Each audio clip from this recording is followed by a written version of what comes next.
It's always a pleasure and a lot of fun to be on campus. That's why I like to come back so often. And when Dr. Gill asked me if I would speak about leadership, he said, can you tell about how your leadership went? I said, well, how much time do we have? And he said, 8 minutes. And I said, oh, okay, well, we'll think about how we do that. So what I want to share with you is not my whole history. We can do that another time because you have a lot of fun. I've had a great time in my life. And it's not because I was the best at anything, but I've learned how to have fun with what we do. But let me share a few thoughts with you. The first one being is that leadership starts with you. You have to lead yourself. And to do that, you have to think about what is it I'm trying to do. And I always think one of the easiest ways to begin is to always have on your desk or with you, whether you put it in your phone or some of, like us older people, still use a pencil and a piece of paper, is have a list of things that you want to accomplish. Whether that's just during today, some of them are going to be a week from now, or you find out you have a paper at the end of the semester. Put that on there and make sure that you complete it. And stop and think about it for a minute. As many of those as you can check off at any given time, that's your leadership. That helps you to get out there and do things. And if you don't get it done, that's not a problem. Obviously, you didn't get it up on the list high enough to do. And if it stays on there long enough, scratch it off because obviously you don't want to do it. Which you will if you have to. So just keep that in mind. Those are some of the really easy things to do to help you as you go forward. This one I was taught early on in my life, and I really do believe it. You know how you're taught never copy, don't plagiarize? Well, there's one time in your life when you can. It's perfectly all right. In your lifetime, you're going to carry around 2 bags. And one of those bags, and you're going to do that because as you watch people, keep an eye on people. They all have good traits, and we all have things that you don't want to do. So what you do is those that you really like, put that in this bag. Those that you see that are not really the things you want to do, put that in the other bag and remember not to do them. And so it's okay. If you see one of the neat things that you'll see people do is somebody has a really neat signature, you go, oh, wow. It's okay to copy that, not their name. It kind of helps you to become unique. You think, well, I can't do that because somebody already else is doing it. Make it yourself.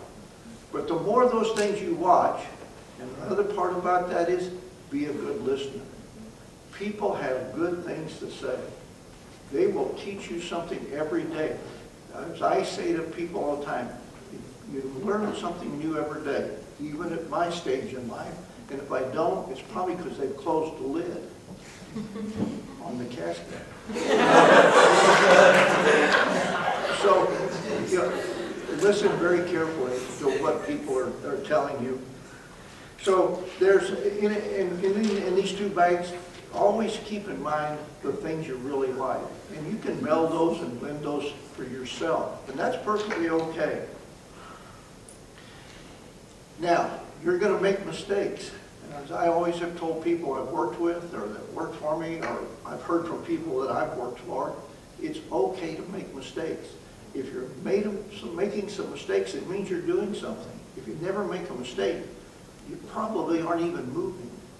So it's okay to make a mistake. And it's okay to, what you would call failure, I don't ever think of it as being failure. It's just a way not to do something.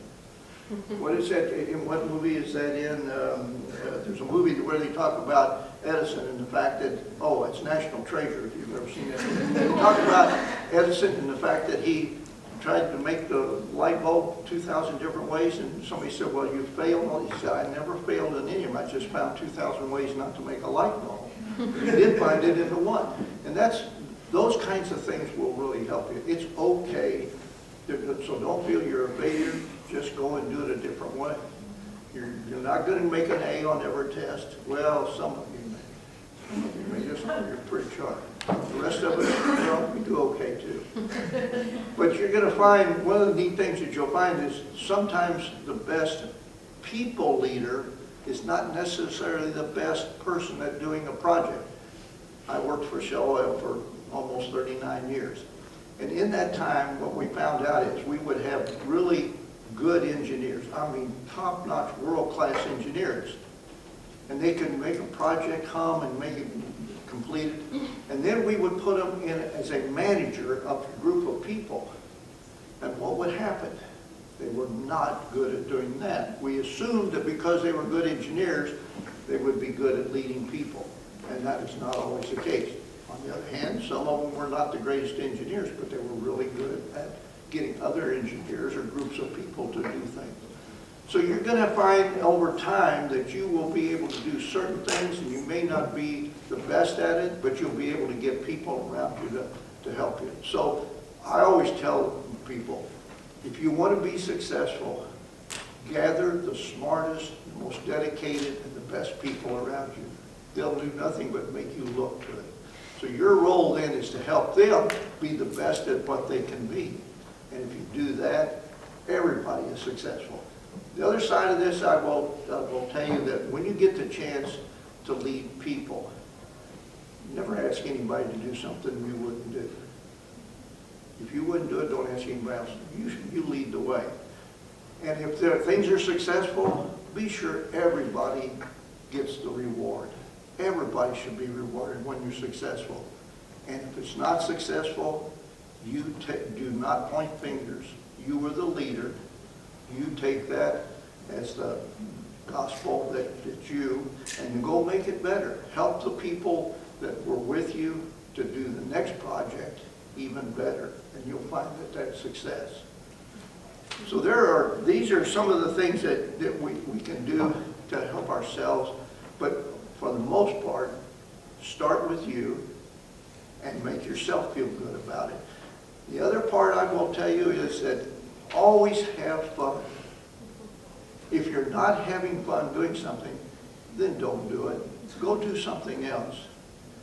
I've seen too many people that stayed because they felt like they just had to be there and they weren't having fun. And I'll always coach them. There's a whole big world out there. Go do something that you like.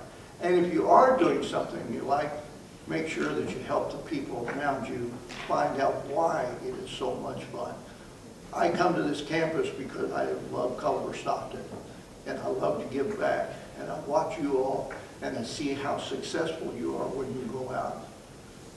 And you've got wonderful professors. They're in this room right here, and you just couldn't ask for better. And they care about you. But they're all good leaders in their own right. And so often we think leadership is leading people. Leadership is within you and how you take care of yourself. So keep in mind that every stage in life, and you're going to change every day. You will learn something new, and it's going to change you. So the person you are today, you probably will not be 5 years from now or 10 years from now. And if somebody asks you, where do you want to be in 5 years? I usually look at it and say, I haven't got a clue, but I will get there. Because you will change so many times in over the 5 and 10 and 20 and 30 years. And if I look back on my days on campus and not knowing exactly what I wanted to do, and I got to have a career in Shell Oil that was unbelievable, and I've gotten to work with this college, which is unbelievable. So leadership comes from within you. If you'll do that, you'll have a wonderful time in life. Thank you.